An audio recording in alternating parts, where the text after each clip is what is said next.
¿Por qué la juventud de ahora, los jóvenes de ahora, se los denomina la famosa generación de cristal, que todo les afecta, que todo es el estrés, que todo es el miedo, que esto, que aquello?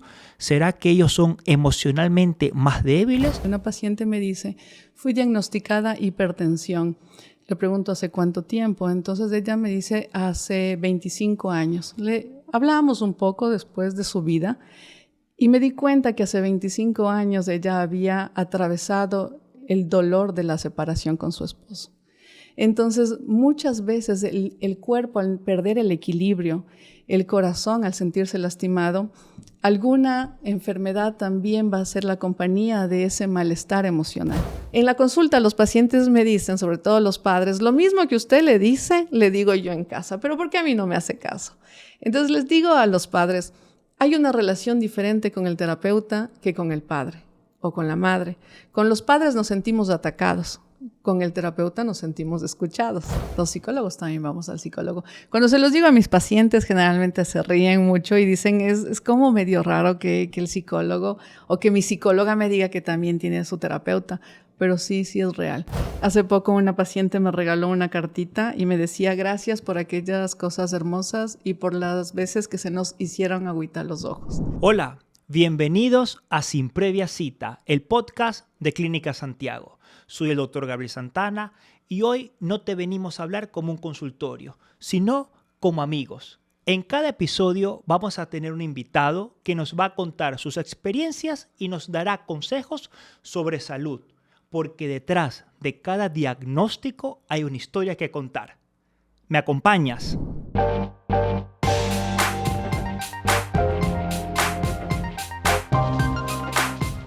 Y como es de costumbre, es un honor presentar al invitado del día de hoy.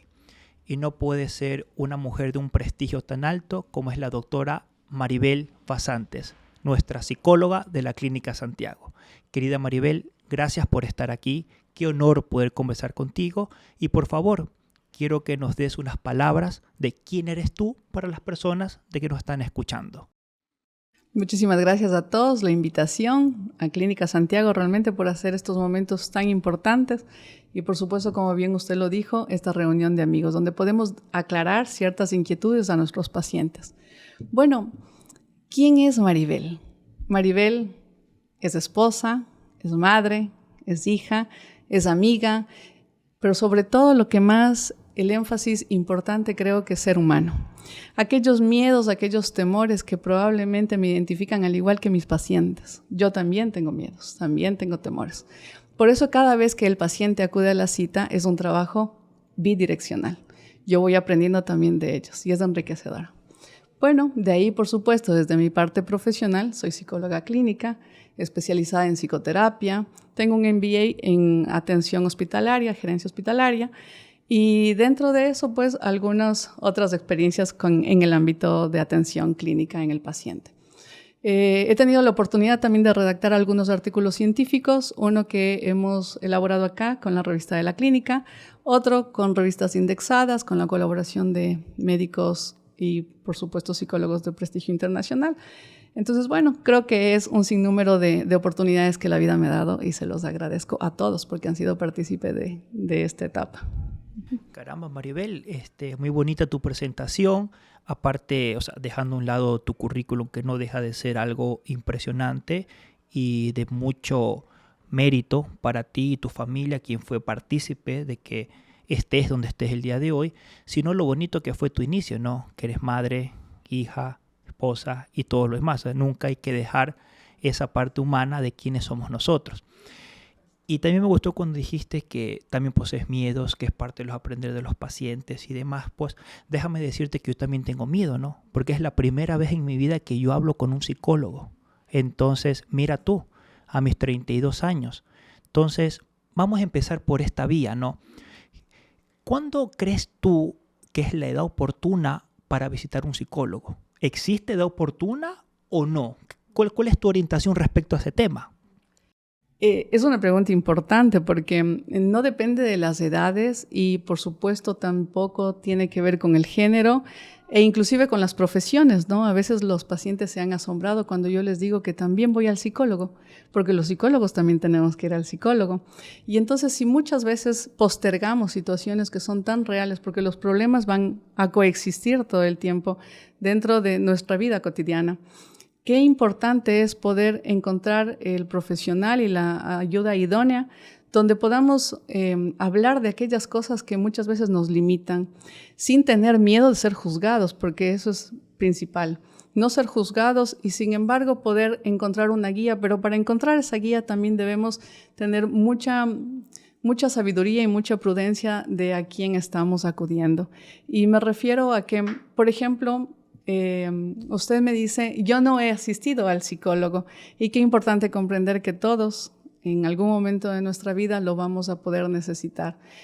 Está posiblemente un poco alejado por la estructura social, se diría, o cultural, que no deberíamos ir al psicólogo, al psiquiatra, quizás a veces lo satanizamos, se diría, pero ahora esta generación nueva donde tiene mayor conciencia la salud mental es la que está abriendo las puertas a lo que sería la mente, el cuerpo y el corazón. Esa parte que tú hablas de la generación nueva, sumamente interesante, y quiero tocar aquí un punto que tal vez puede ser algo delicado para las personas quienes nos están escuchando. ¿Por qué? Porque es informativo y a la vez sirve para poder parar una especie de ataque, y quiero tu opinión. Me lo paro en una forma de una pregunta transmitida en muchas de las personas o de lo que uno escucha en el día a día, porque yo tengo amigos que se expresan así, tengo tíos que se expresan así, estoy seguro que esto pasa en todos lados. ¿Por qué la juventud de ahora, los jóvenes de ahora, se los denomina la famosa generación de cristal, que todo les afecta, que todo es el estrés, que todo es el miedo, que esto, que aquello? ¿Será que ellos son emocionalmente más débiles o son una generación que efectivamente sí se preocupa de su salud mental a comparación de nosotros que nunca hicimos nada en nuestra edad? Uh-huh. Para esa pregunta tuve la oportunidad de conversar con un docente de sociología, ¿no? Me pareció una conversación sumamente interesante. Él me decía, hablábamos un poco de la generación de cristal, ¿no? Entonces me pareció que la forma en la que él lo resumió fue exacta. Es una generación con mayor conciencia y las falencias en las que quizás fuimos criados, porque todos tenemos miedos, incertidumbres y por supuesto un pasado, pero con mayor conciencia de no querer repetir aquellas cosas de las que ya fuimos partícipe, mayor conciencia en intentar generar una cultura o una estructura más equitativa, porque estamos hablando del respeto a los derechos, del respeto también a los límites. Entonces me parece que es una generación con más conciencia. Bueno, qué interesante desde el punto de vista informativo, y espero que esto que tú acabas de mencionar a cada una de las personas las cuales nos están viendo en casa, detrás de la pantalla, sea este televisor, teléfono, lo tome, porque a veces siento que se jactan de la denominación generación de cristal para generar un ataque, generar una polémica, minimizar tal vez una sintomatología, un pedido de auxilio, porque como sabemos que este joven, por joven me refiero hombre, mujer, realmente se está encaminando a algún trastorno psicológico ya mayor. Me explico. Y eso es algo interesante, cómo también la parte cultural te puede influir y en el rango de edades. Y yo pongo este ejemplo. Una de las cosas que yo más me dedico dentro de mi rama como endocrinólogo es tratar obesidad. Y desde mi formación, desde que estuve en Brasil, el último eslabón quien trataba la obesidad era el endocrinólogo. Porque antes de eso pues venían otras ramas, pero quien cumplía un papel fundamental era el departamento de psicología. Y si yo veo 100 personas con obesidad, yo a los 100 le digo, por favor, necesito un apoyo psicológico, que ya mismito vamos a conversar unos temas de eso, pero de los 100 me va 1, me va 2. ¿Tú por qué crees que pueda pasar esto de aquí? Obviamente estamos hablando de personas que ya me acuden de 40 años para arriba. Bueno, me parece que ahí es posiblemente quizás una falta de conciencia de que muchas de las enfermedades tienen un desencadenante emocional, ¿no? Habíamos conversado hace un momento que tuve la oportunidad de conversar con el presidente de endocrinología de Panamá. Entonces, él hablaba algunos temas importantísimos con respecto a enfermedades de trastorno metabólico y cómo estas tienen un desencadenante emocional. Muchas ocasiones les pregunto a mis pacientes cuando ellos me dicen, fui diagnosticado, por ejemplo, el día de hoy, una paciente me dice, fui diagnosticada hipertensión. Le pregunto hace cuánto tiempo, entonces ella me dice hace 25 años. Le hablábamos un poco después de su vida y me di cuenta que hace 25 años ella había atravesado el dolor de la separación con su esposo. Entonces, muchas veces el cuerpo al perder el equilibrio, el corazón al sentirse lastimado, alguna enfermedad también va a ser la compañía de ese malestar emocional. Entonces, poder generar esta conciencia en el paciente, que no es solamente el cuerpo, es el corazón hablando a través del cuerpo. Es generar una mayor conciencia y, por supuesto, también lo que se quiere es que el tema de la medicina vaya funcionando y también generar estabilidad en la mente, en el cuerpo y el corazón del paciente. Oye, qué bonito todo lo que tú dices. La verdad que esta conversación que estamos teniendo en lo personal está superando mucho más las expectativas de las cuales yo tenía, tengo que decirlo, hay que ser francos, muy, muy hermoso. Y lo que tú acabas de traer aquí sobre la mesa de tu paciente con este cuadro de hipertensión, créeme que yo lo veo día a día, porque ya llega un momento en que uno como médico dar ciertas noticias es como que se hace rutinario, pero cómo el paciente se siente al recibirlas. Yo tengo muchas pacientes, obviamente más mujeres que hombres, que ya te voy a hacer otra consulta de eso, que se sientan a llorar cuando le digo, señor, usted es diabética y tiene que tomar esta medicina por el resto de su vida.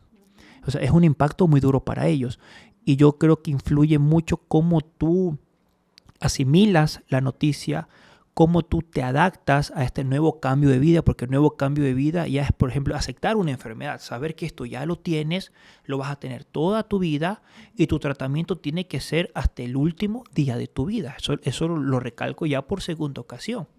Y otro punto es una segunda etapa de la misma enfermedad. ¿Por qué? Porque tengo muchos pacientes que tienen 20 años con diabetes, 25 años con diabetes y la progresión de la enfermedad hace que en un momento requieran de insulina y la medicación oral ya no es suficiente. Y dejando muy enfáticamente que la insulina no es nada malo para el tratamiento de las personas.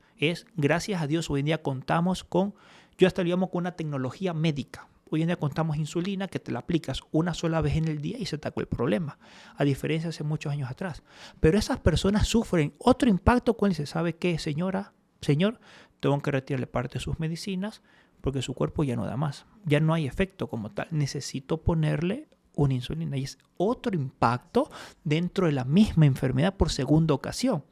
Y se evidencia pérdidas de controles que antes venían muy bien. ¿Tú cómo me puedes dar tu opinión psicológicamente en este tema de las personas, de cómo captan su enfermedad y qué beneficios tienen hacia los tratamientos de estas? Justo hoy tuve una paciente con una sintomatología, había generado un cuadro de ansiedad, pues fue al cardiólogo, fue al médico internista y claro, todos lo referían a psicología, ¿no? Y la paciente se resistía porque decía, mi hija ya pasó en el psicólogo, ya pasó con el psiquiatra, yo no quiero ir por la medicina, ¿no? Sin embargo, ¿desde dónde se originó esto? Desde que le dieron la noticia que tenía hipertensión. Entonces, ¿cómo un impacto? Porque se rompe esta línea en la que nosotros aparentemente tenemos como estabilidad, ¿no? En la que aparentemente decimos estar sanos, ¿no? Porque cumplimos de ser un individuo normotipo, aparentemente conservamos una estabilidad. Pero cuando nos damos cuenta de una noticia como la enfermedad, es como una ruptura a lo que habíamos evaluado que no nos podía pasar. Y es atravesar un duelo porque es un cambio al estilo de vida. Voy a tener que cambiar posiblemente hábitos alimenticios, posiblemente ya no voy a poder salir los fines de semana quizás, o quizás ya no puedo salir a algunos eventos familiares o con amigos. Van a haber muchísimas cosas en las que el paciente cambia y que definitivamente también deberá acompañar la familia. Entonces, crear esta conciencia en el paciente, también crear esta conciencia que es parte del cambio y la transición de la vida. Muchas veces los pacientes dicen, pero yo tengo 76 años, específicamente la paciente de hoy. Tengo 76 años, pero ¿por qué me tuvo que pasar esto a mí? Entonces, la paciente se había aferrado a lo que ella concebía como normalidad, pero no se estaba preparando a los cambios en las etapas de vida. En la vida adulta, al igual que en la adolescencia, en la infancia, van a haber transiciones y dentro de eso debemos aprender a adaptarnos. Entonces, parte de la importancia de la salud mental en el área de la medicina es poder trabajar con los equipos multidisciplinarios. He tenido la oportunidad, acá en la clínica, por supuesto también en el sector público. Estuve en el IES y en Quito, uno de los hospitales en el que estuve, en el San Lázaro, donde se trabajaba ciertas noticias que eran trascendentales, como fallecimientos o enfermedades, inclusive en el acompañamiento en la noticia, el médico, el psicólogo, porque sabían que iba a haber una transición, es como una etapa difícil asimilar. Entonces, qué importante poder encontrar este acompañamiento y que los médicos sientan también que es un equipo, ¿no? Que no solamente el médico debe lidiar con el paciente para que se tome la medicina, sino debemos generar la conciencia de la importancia de la medicina. Claro, muy bien, ¿no? Y aquí también nosotros vivimos extremos y extremos, ¿no? En aquel paciente que nosotros, ya por una descompensación de enfermedad, usamos una medicación, la no aceptación de la enfermedad, el rechazo de la enfermedad, el rechazo del medicamento, y tenemos la otra cara de la moneda. Si a mi consulta me llega, estoy completamente seguro que la tuya también, todos aquellos pacientes que por ave motivo se han dejado influenciar, y por favor corrígeme si yo estoy aplicando un término errado, por una información equívoca o puede ser verdadera y se sugestionaron por eso a través de un comunicado de alguien, de una red social o algo, y ellos se autodiagnostican. Porque a mi consulta ya muchos pacientes, doctor, he venido porque estuve en la red social y creo que yo tengo ya un problema tiroideo. Estoy aquí sentado porque ya estoy sufriendo de tal cosa. Entonces, todas estas personas que también hablan sobre salud mental en las redes sociales, que también hay que dejar muy en claro que parte de nuestro programa que nosotros estamos haciendo aquí el día de hoy no es para emitir un diagnóstico a una persona, sino es para brindar una información como tal y que lo pueda tomar y decir, necesito ir donde un médico, necesito acudir a un psicólogo en este caso, o necesito tener una valoración propiamente dicha. No lo tomes como que, no, ya tengo un trastorno psicológico, no, ya tengo un trastorno como tal y voy a una farmacia a tratarme. Eso lo dejamos muy en claro que no es el fin de nuestro programa. Entonces, volviendo a lo que se estaba conversando, Maribel, estos pacientes jóvenes, infantes, incluso algunos de ellos, que están consumiendo estos tipos de productos a través de redes sociales y se autodiagnostican, ellos tienen a la consulta diciendo, doctora, estoy viendo que tal persona lo es, y a mí me pasa, yo tengo depresión, yo tengo otra cosa. Efectivamente, una persona viendo un video de alguien conversando, ¿se puede identificar y diagnosticar? ¿Ocurre? ¿No ocurre? ¿Qué es esto? En psicología el autodiagnóstico es tan habitual como la automedicación en medicina. Muchas veces el paciente se angustia creyendo poder saber qué es lo que ha pasado, pero es importante informar al paciente que primero no podemos hacer en una sola o en la primera cita ya un diagnóstico definitivo. El paciente necesita una valoración y debe ser consecutivo para saber qué sintomatología obedece sí a un trastorno y qué sintomatología obedece, por ejemplo, a una transición en el estado de ánimo. Y sin embargo, también hay algo fundamental que el paciente se olvida, ¿no?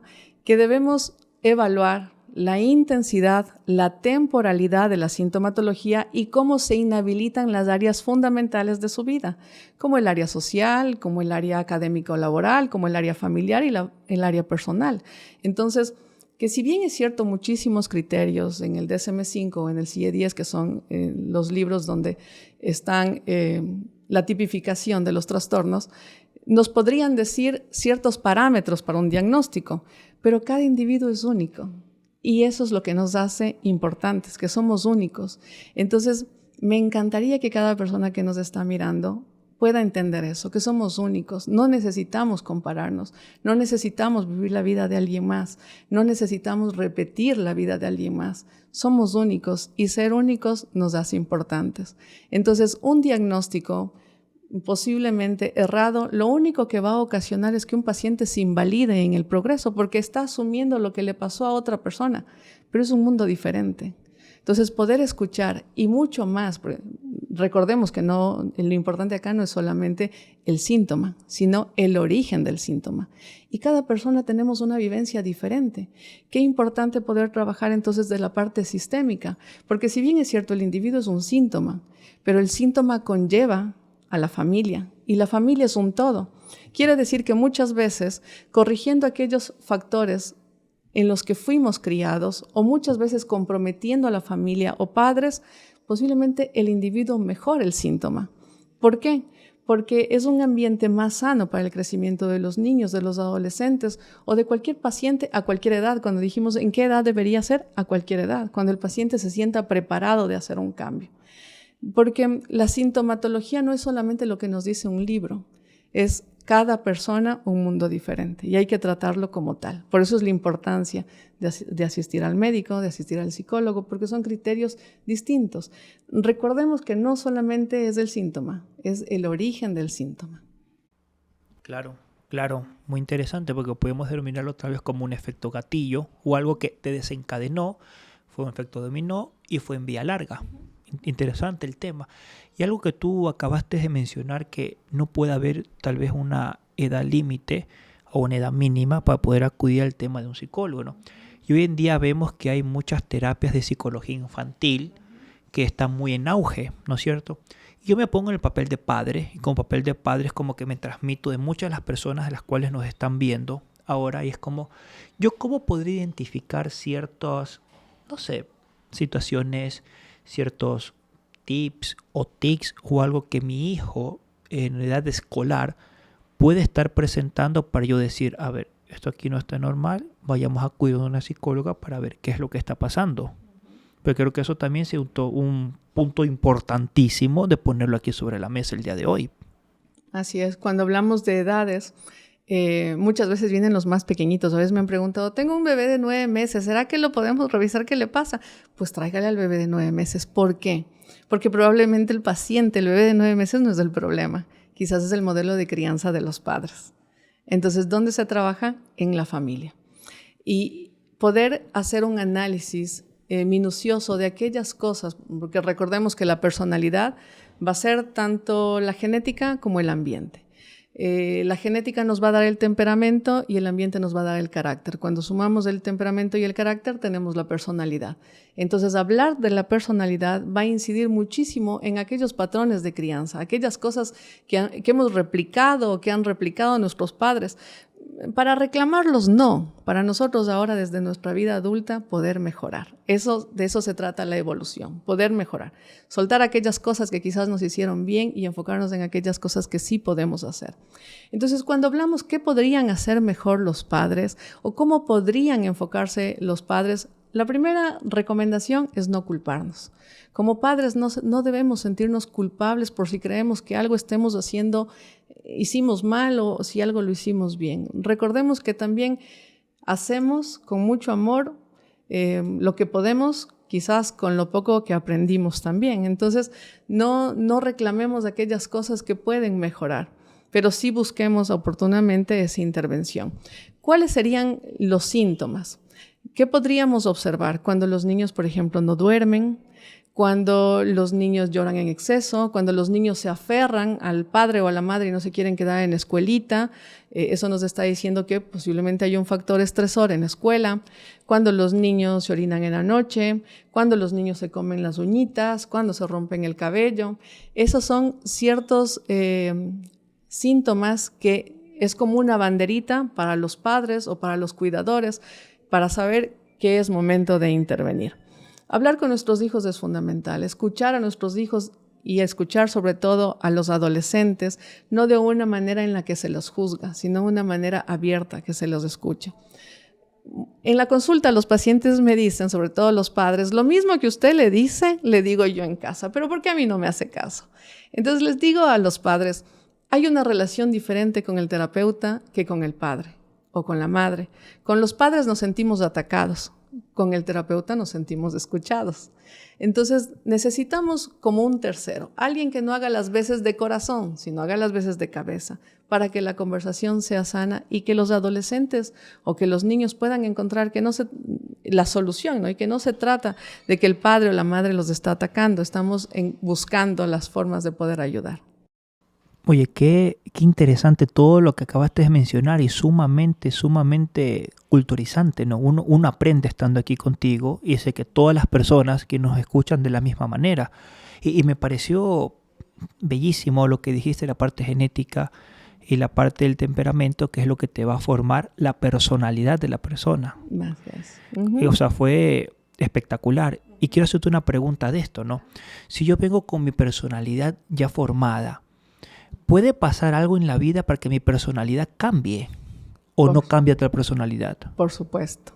Por supuesto. ¿Y por qué cambia? Porque no podemos cambiar la genética. No podemos cambiar nuestro color de ojos, no podemos cambiar, no podemos cambiar muchas cosas que ya nos dio la genética, y dentro de eso es el temperamento. Pero sí podemos cambiar el ambiente. Somos dueños de poder cambiar nuestro carácter. Cuando cambia el ambiente, cuando somos más conscientes de aquellas cosas que no queremos repetir, aquellas cosas que encontramos de forma consciente como una falencia para poder crecer en la vida, entonces en ese momento logramos cambiar el carácter. Y cuando cambiamos el carácter estamos cambiando nuestra personalidad.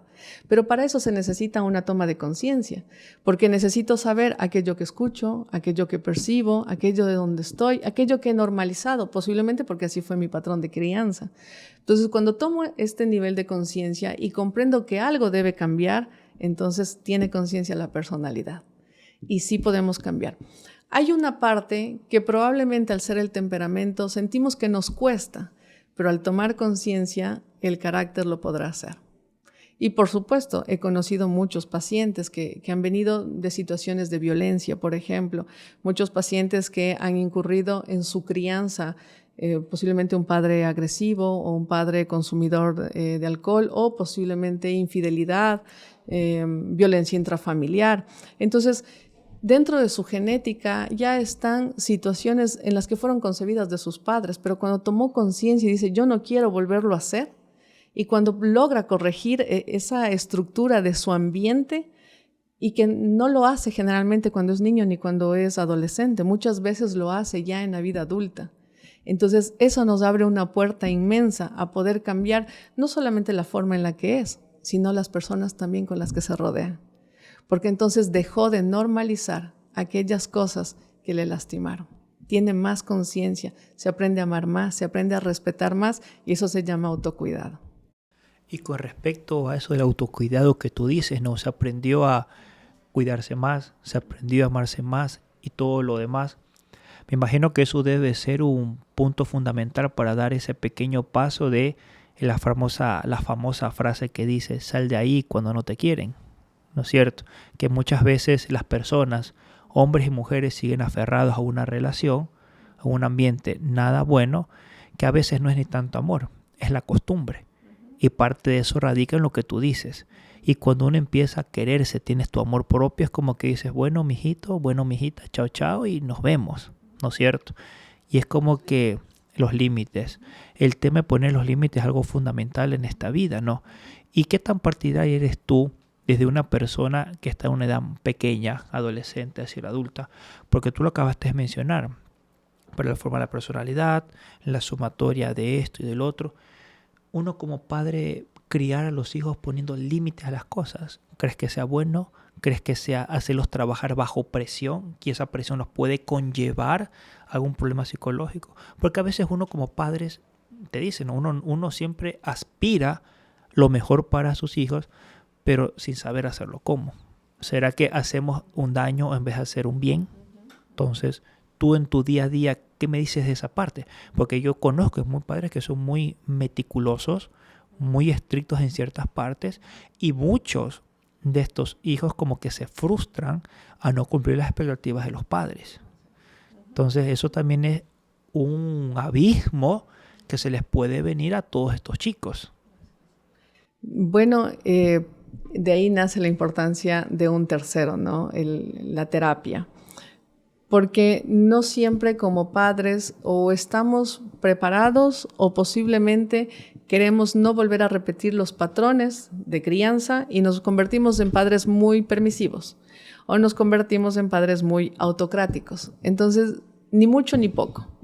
Es encontrar el equilibrio, pero en ese afán de encontrar el equilibrio también es dejarnos guiar, no sobreinformarnos, porque a veces las redes, a veces las cosas que consumimos en el día a día también nos desinforma, pero es dejarnos guiar, poder confiar que alguien que tenga el conocimiento, que tenga la experticia, va a poder llevar lo que nosotros esperamos como familia, respetando la individualidad y la esencia de nuestros hijos, porque debemos también encontrar nosotros como padres esos límites.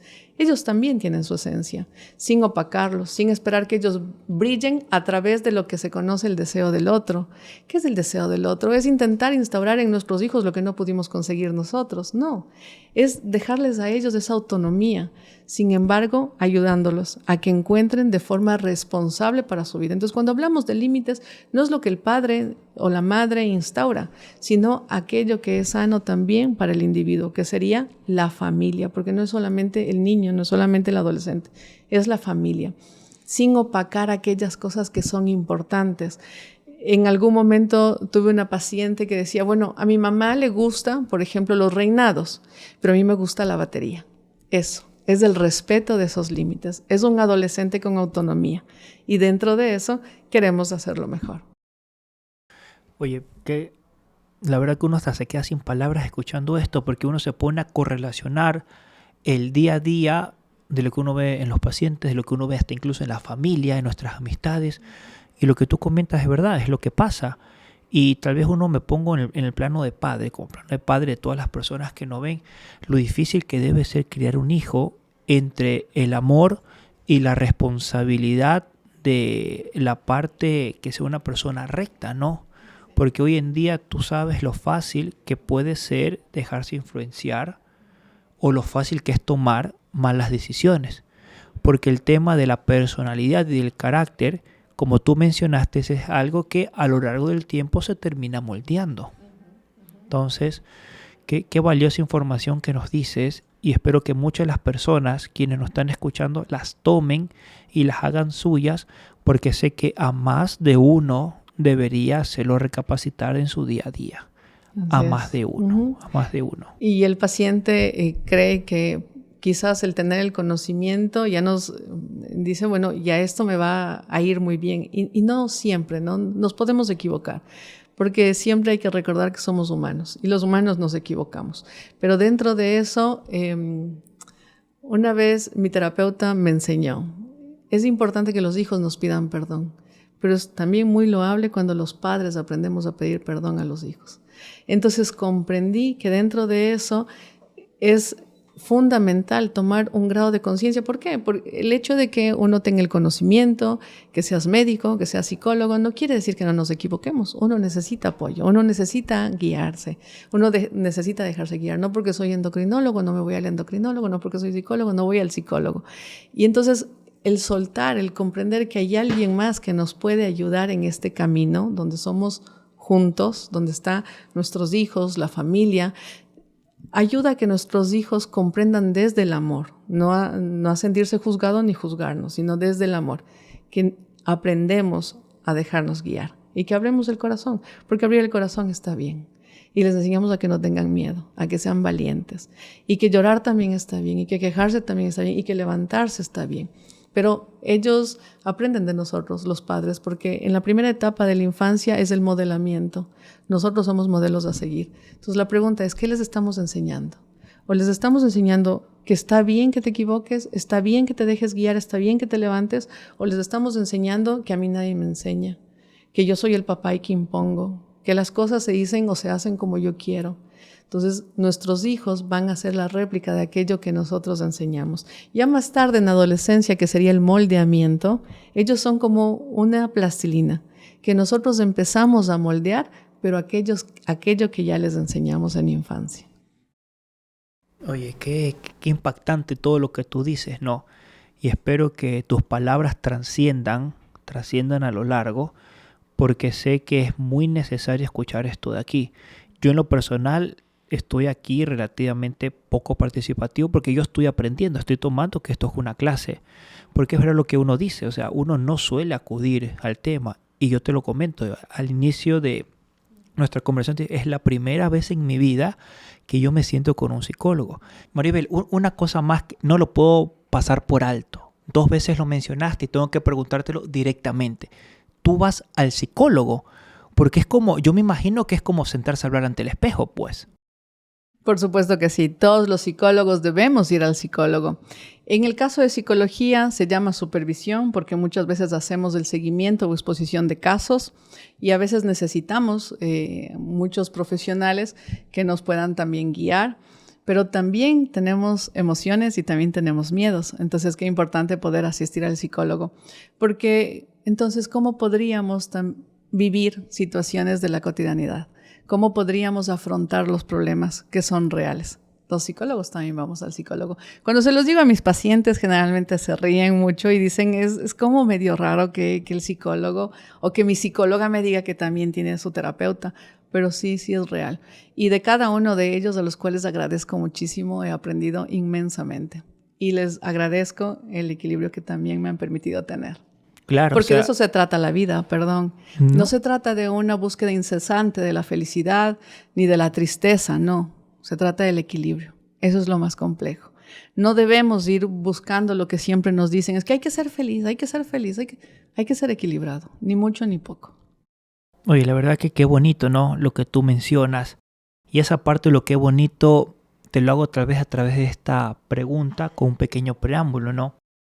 Porque esta conversación contigo, este rato ameno, ha sido demasiado agradable. Te soy sincero, es demasiado agradable, que yo considero que si eventualmente me siento a conversar contigo, esa parte de agradable pasa a tener una relación de afecto entre un médico-paciente o entre colega-colega y se hace un lazo de amistad, ¿no? Y yo me imagino porque yo quisiera, o sea, me pongo en el zapato de muchos de mis pacientes, es decir, ¿sabe qué, señora? Usted ya está curada, no venga nunca más. ¿Cómo tú le dices a un paciente, bueno, señora, fue un placer, nos vemos? ¿Cómo ellas toman eso? Me imagino que les deben doler. Otra vez se siente mal y se quedan contigo un año más. ¿Cómo es eso? Esa es una pregunta interesante porque después del proceso terapéutico, los pacientes deciden dar como continuidad, pero más de forma eventual, como para hacer el seguimiento de cierta sintomatología, pero ya específica, ¿no? Entonces, cuando terminamos el proceso terapéutico en el que el paciente sienta este grado de equilibrio, procedemos a dar el alta y después el paciente decide. Por ejemplo, tengo muchos pacientes que me llaman, o sea, cada cierto tiempo y me dicen, Maribel, deseo ir a la consulta. Y ya son temas específicos, ¿no? Me dicen, me gustaría trabajar sobre esto. Y van haciendo esa continuidad y lo van soltando. Ayer justo me llegó una pacientita que la veía hace algún tiempo y me dice, tengo un problema y sé que tengo que resolverlo, Maribel. Tengo esto en específico, por favor, ¿qué herramientas debería utilizar para esto? Porque ella está atravesando el hecho de que sus hijos ya han crecido y ya están pronto de independizarse e irse de casa. Entonces hablábamos, ¿no?, sobre este dolor, esta separación y que es real y que lo va a vivir un tiempo y que también esta es la oportunidad para que ella pueda replantear situaciones de vida que dejó pausado. Y entonces así se fue muy tranquila. Sé que en algún momento la volveré a ver porque es hermoso volver a ver a mis pacientes y también es hermoso poder dar el alta al paciente. Gabriel me pregunta, ¿qué es dar el alta en psicología? Una vez una paciente me hizo esa pregunta y esa pregunta me dejó con muchas emociones durante algunas semanas y en la siguiente cita le pude contestar. Ella me preguntó, Maribel, ¿qué es dar el alta a una paciente? Entonces comprendí que cada uno de mis pacientes son luz, que muchas veces la pierden por situaciones de la vida, por varias situaciones. Entonces comprendí de que mi paciente era una estrella, siempre somos estrella, solamente que había perdido su luz. Y entonces siento que la vida, el universo o Dios me los entrega cuando pueden acudir a la consulta. Y mi labor es nada más intentar como volver ese brillo. Entonces yo los acompaño solamente en el tiempo a que ellos vuelvan a brillar, porque siempre está ese brillo en ellos, solamente que está opacado. Entonces entendía que mis pacientes son estrellas, vuelven a brillar y yo los devuelvo al firmamento. Cada vez ahora que miro el cielo y miro las estrellas, entiendo que son cada uno de ellos. Y me llena de mucho cariño, ¿no? Porque No, claro, recuerdo. y sobre todo emocionante las palabras que tú comentas, cómo te expresas, el cariño que le tienes a tus pacientes. Y eso es algo que tal vez muchas de las personas, quienes nos escuchan, no lo ven. Nosotros como médicos, claro que apreciamos a nuestros pacientes, claro que llegamos a tener cariño, claro que nosotros nos preocupamos por ellos y muchas veces hacemos muchas cosas más allá de lo que dentro de la rama médica nos permite hacer por ellos. Y yo en ese aspecto sí me identifico por ti, ¿no? Tengo algunos pacientes, ¿no? Que me parece interesante. Inclusive me dice Maribel, si algún día usted va a escribir un libro, por favor, póngame ahí, nómbreme ahí. Entonces, son como esas historias, esas lecturas de vida que son tan importantes y es tan reconfortante saber que esa estrella recobró su brillo y que esa persona ahora tiene un nivel de equilibrio donde ya no tiene miedo al dolor, aprendió a sobrellevarlo, donde ya no tiene miedo al fracaso, aprendió a levantarse. Donde ya no tiene miedo a las limitaciones o a las críticas, aprendió a validarse, porque entendimos que entonces la vida no se trata de lo que los demás piensen, sino de aquello que yo considero que es correcto para mí. Eso es ser adulto, eso es ser persona, eso es ser humano. Comprender que estamos llenos de limitaciones, de miedos y de fracasos, pero que también podemos continuar. No, claro, totalmente de acuerdo, totalmente de acuerdo a lo que tú dijiste. Y sobre todo es algo que nosotros tenemos que coger y aplicar, porque después de esta bellísima conversación que he tenido contigo, lo único que yo puedo decir es reafirmar lo que yo pensaba, porque a muchos de mis pacientes les decía, necesito que tengas una valoración con psicología y por favor no lo tomes que te estoy diciendo que estás loco o que estás loca, sino que la salud mental es sumamente importante como la salud metabólica o corporal que tú estés cursando, ¿no? Porque el poder de la mente de una persona puede sugestionar tanto a alguien que o lo eleva o lo acaba. Así de sencillo. Y tú lo debes vivir día a día. Maribel, con todo lo que tú dijiste, la verdad que no hay nada más que si uno se queda hasta sin palabras, ¿no? Y estoy seguro que mucha gente ha de querer más. Y ese más, ¿cómo nosotros los podemos simplificar? Tú me puedes dar unos 2, 3 tips, consejos de cómo cuidar nuestra salud mental, por ejemplo, y también uno que otro tips de cómo nosotros podemos identificar una persona, o sea, nosotros que somos tal vez reacios a ir a un psicólogo, decir, no, ya tengo que ir. Dice puntual, sea un poco breve o sea directo, o sea, ¿qué es lo que nosotros tenemos que ver en este punto? Cuando hablamos de salud mental hay algunas cosas que implica el autocuidado, ¿no? Como alimentarse bien, ejercitarse, dormir bien, el hecho de poder descansar. Eso lo aprendí, por ejemplo, de mi terapeuta. En algún momento él me preguntó, ¿por qué el día tiene 24 horas? Yo decía, bueno, 8 para trabajar, 8 para dormir, y yo las otras 8. Entonces decía, las otras 8 son de ocio. Está bien si también descansamos. Está bien si nos relajamos. Entonces comprendíamos la importancia de que el día tenga 24 horas. Entonces está bien si de vez en cuando nos hacemos una pausa. Es importante respirar. Hay estudios innumerables que nos refieren que una buena respiración ayuda a mantener ese estado de equilibrio en nuestro cuerpo, porque va a disminuir el cortisol, que es el causante del estrés. Entonces, caminar, respirar, escuchar música, hacerse como un regalo, ¿no? El poder tener ese tiempo para uno, el poder leer, dormir a horas adecuadas, tomar sol es importante. Recordemos que tomar sol es fundamental por la vitamina D. Y habrán algunas situaciones que serán fundamentales poder hablarlas. Por supuesto, vamos al psicólogo. Maribel, qué bonito todo lo que hemos conversado contigo. Y lastimosamente, como toda bella historia, todo tiene su final. Pero antes de irnos, aquí con mis amigos de producción te hemos traído unos videos de TikTok que están sumamente en moda referente al área de la psicología. Entonces vamos a verlos, vamos a ver si nos reímos y me vas a decir si verdaderamente pasa o no pasa o es puro show de marketing de la gente de TikTok. Entonces vamos a empezar con este que está aquí. Mira, a ver. O sea, sí, bien, ¿no? Ajá. Pero sí. Sí, así mismo. Cuando les envió las tareas, se dirían, ¿no? Pues sí, el paciente, ¿hiciste un proyecto? ¿Leíste el libro? El paciente, la primera página. O sea, que de verdad tú le mandas deberes a tus pacientes. ¿Cuál es el afán de la tarea interconsulta, ¿no? Entre las consultas? ¿Por qué? Porque necesitamos trabajar estas habilidades que no queremos que se aferre a la terapéutica, sino que el paciente desarrolle las habilidades. Entonces, ¿cómo aprender a afrontar un problema? ¿Cómo aprender a delimitar el acontecimiento?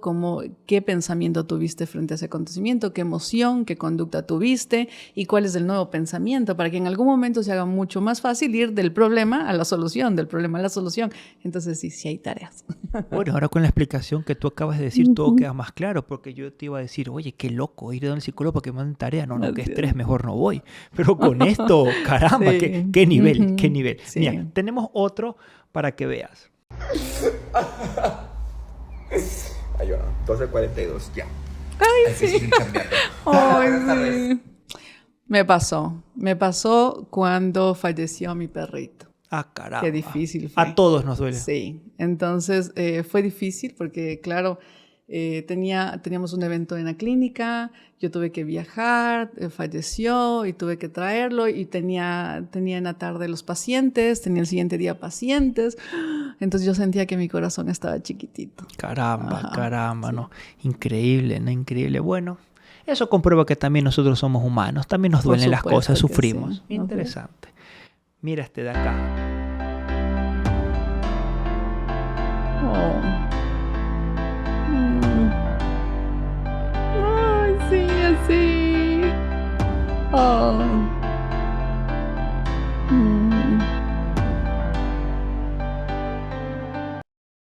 Hermoso, tal cual. Oye, hasta a mí me gustó, ¿no? Ajá, hermoso. Hay que felicitar al equipo de producción, se pasó. ¿De dónde sacan tantas cosas? Dios mío, chicos. Muy bien, los felicito. Es hermoso porque, claro, he tenido los pacientes que se han casado y me vienen a dejar la invitación. Entonces yo les digo, los cumpleaños de los hijitos, cuando lograron concebir a su bebé. Entonces es como, estás embarazada, qué genial. Entonces, ¿cómo le digo? Lo logramos, porque me incluyo en el proceso. Normal, ¿no? O sea, tú eres parte de ese éxito. Así es. Tú eres parte de ese logro. Cuando la paciente me dice, me quiero quedar en la relación o me quiero casar, tú dices, qué genial. Cuando el paciente te dice, ya puse mi negocio, ya no dependo de la economía de alguien más. Entonces, claro, esas alegrías son nuestras alegrías también. Todo lo que es superación de alguien es motivo de felicidad. Y más aún si uno es partícipe de eso. Hace poco una paciente me regaló una cartita y me decía gracias por aquellas cosas hermosas y por las veces que se nos hicieron agüita los ojos.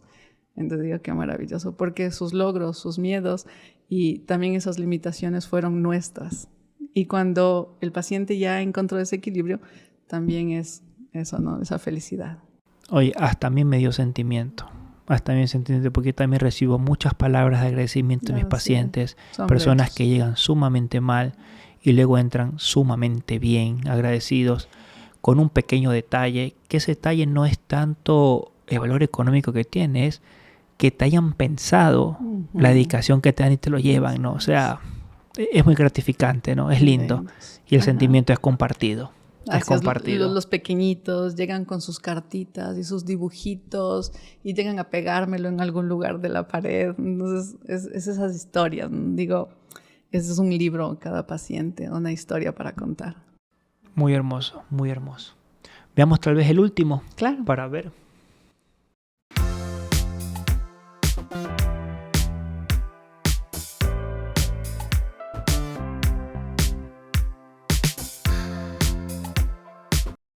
Sí, he tenido algunos pacientes que me dicen, ¿y tienes pacientes más lueguito? Porque ¿será que podemos seguir?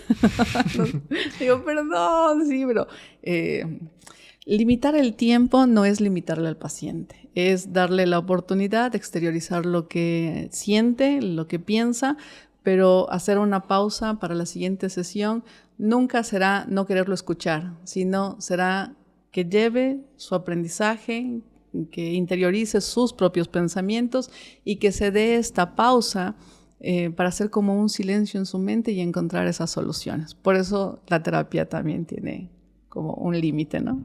Oye, qué bueno que traes eso a la mesa, ¿no? Porque uno, el desconocimiento, digo, bueno, si tengo que ir 5 sesiones de 1 hora, ¿por qué no hago 5 horas seguidas? Así es.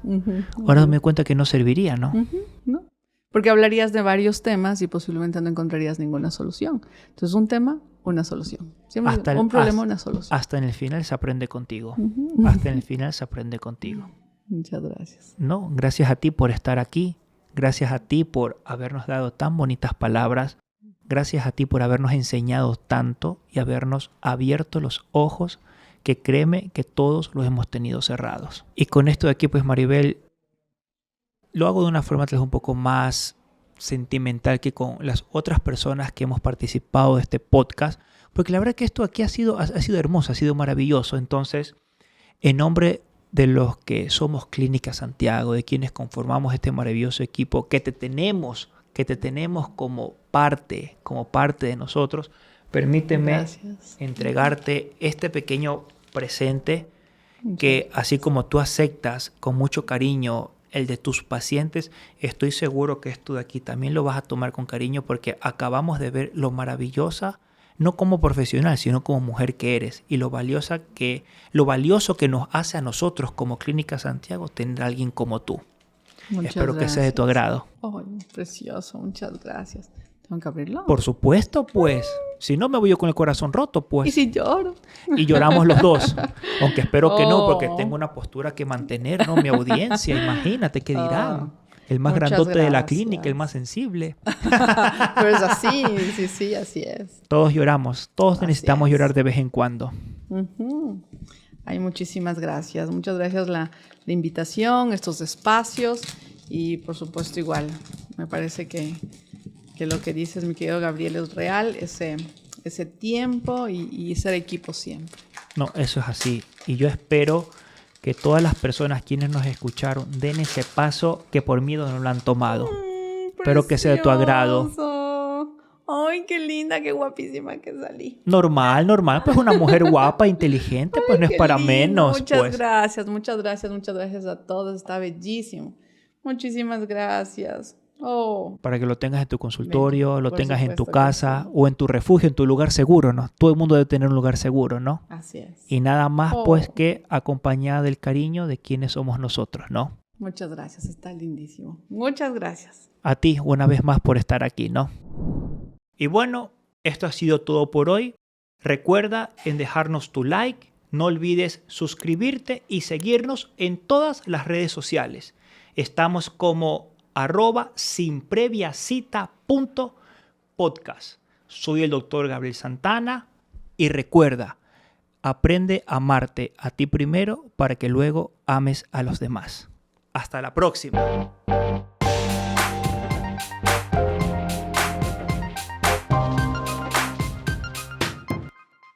¿Sí ves? Así siempre. Espérate.